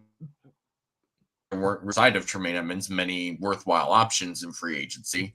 And then you get into the draft and, once Jack Campbell went at 18, it was kind of like, I don't really know where you want to go here in the first couple of rounds because, like you said, Trent really is that type of guy for them. And so, they end up settling. I don't want to call it settling. They obviously like Dorian Williams. But it's a question mark. And I think that's fine, but it also leads you into a little sense of anxiety for that particular part of the defense that has obviously been set for a long time. But we'll see what happens. May I interest you in a Deshaun White to play Mike? No, but thank you. Just thought I'd ask. Just thought I'd offer. Okay, it's time for True or Rubbish. The true or rubbish. Let's go. Let's go. This is the segment where I give David and Mike, in this case, 5 true or rubbish statements, and they tell me whether or not they are true or rubbish. And we have 13 minutes until we got to get out of here, and Air Raid's got to go on the air. So this is going to be a bit of a rapid fire, if you will. Okay, we'll start with David. David, true or rubbish? We feel no better about Buffalo's holes today than we did at this time last week. Rubbish. Hold up. That is rubbish all after all. It was all rubbish. I mean, they got their slot receiver that still allows them to play 12 personnel. You get younger at the linebacker position. Yeah, I feel better. Mike, is that true or rubbish? So I'm going to say true because I think the two biggest holes were Mike linebacker and right tackle. And I think those are still close to the same spots that we were before the draft. Now, I did want a slot receiver. Kincaid helps me. So I get in that area, they are better. But the two biggest holes are still the two biggest holes. Yes. Fair enough. Yes. I agree with Mike. I'm Team Mike. Score 1 for Mike. Yes, this is now a competition. Arbitrary scoring. But like when you guys agree, that kind of ruins Like around the horn, the points don't matter. Right. Exactly. Yeah. Okay. We'll start with Mike this time. True or rubbish? The Bills will add to the competition at middle linebacker before training camp. I wish they would, but I'm going to say rubbish That is because rubbish. Brandon All Bean after said, all, it was all rubbish. Oh, rubbish. yeah, Brandon Bean said that they don't intend on adding someone, and it's already kind of a crowded room. It's crazy to think that they wouldn't add someone with more experience, but maybe they have some faith in what they have. David, true or rubbish? I'm gonna. It's just sort of, seems unlikely that at this point of the game that they're going to add someone else to an already pretty crowded room. So Yeah. They got so many damn guys there. they really do. None of them are It's kind of particularly crazy. great. They just have a lot of options, right? Where it's Yeah. just like, it's like me at 6 p.m. most nights where it's like, what could I eat for dinner? I have ramen. I have a can of tuna. I have a bag of Cool Ranch Doritos. And I have pizza I got 4 days ago. And that's what the Bills are going to do at middle linebacker. There you go. There you have it. I'm killing it with the analogies today, boys. We'll start with David this time again. True or rubbish? At least one of the Bills' 7th round picks or UDFAs will make the Bills' 53-man roster. I'm gonna say rubbish. That is rubbish. All after all, it was all rubbish. I think the person with the best chance to do something would be Alex Austin. Maybe he makes it because of an injury. But he seems more like a practice squad guy. That's it. Mike, thoughts? I will say rubbish as well. It's not that any of these guys, one of them can't sneak their way on the team. I just can't confidently point to any one of them at this moment and say, you're going to make the team. So I'll go rubbish at the moment. I would like to propose a crazy scenario. If Tyrell Shavers, That's the guy I was thinking. yes, if he is as good of a gunner as Merck on Twitter claims that he is. Now, granted, Saran Neal is a very, very, very good gunner. He's very good. But if the difference is marginal enough that the $2 million that cutting Saran Neal would save is more valuable, if that's of more value than Saran Neal over Tyrell, is that his name?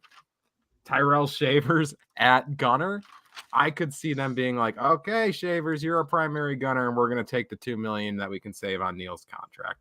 And also Deshaun White, backup nickel.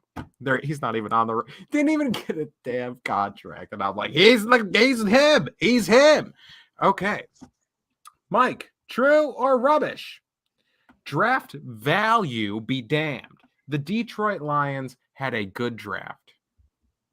Rubbish, because I cannot rubbish. say All after all, draft it was value all be damned. rubbish. I'm not saying the Lions won't get solid picks and that these guys won't contribute. But come on, you can't take a running back, the number 2 running back in the top 15, then follow it up with a linebacker at 18 when everybody has the view you can't take a running back in the first round. And then linebacker is the defensive equivalent to you don't take a linebacker in the top 20. So this is just me. Like, I like what the Lions are doing. I like their future. I think they're going in the right direction. But you're a team that missed the playoffs last year. I don't think drafting a running back when you already had David Montgomery and DeAndre Swift and then drafting a middle linebacker is what your team is missing from taking that next step. Hendon Hooker, though. David, true or rubbish? Oh, speaking of Hendon Hooker, that's why this is rubbish. Because what in the world are you doing taking Hendon Hooker and trying to pretend that he's going to be this guy after Jared Goff? He's like 2 or 3 years younger than Goff. And Goff has played 100 games in the NFL as a starter. What are we doing? Yeah, Hooker's going to be collecting Social Security before his second contract, so that is a bit of a problem. It's ridiculous. Yeah, it is a little bit. It's not great. But, hey, you know what? They're going to have fun in Detroit. They got good players. They're going to have a good time. Okay, last one. We'll start with David.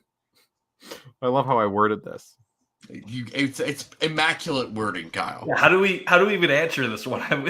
That's why I'm starting with David, so David could lead the way, because I knew he'd understand. True or rubbish?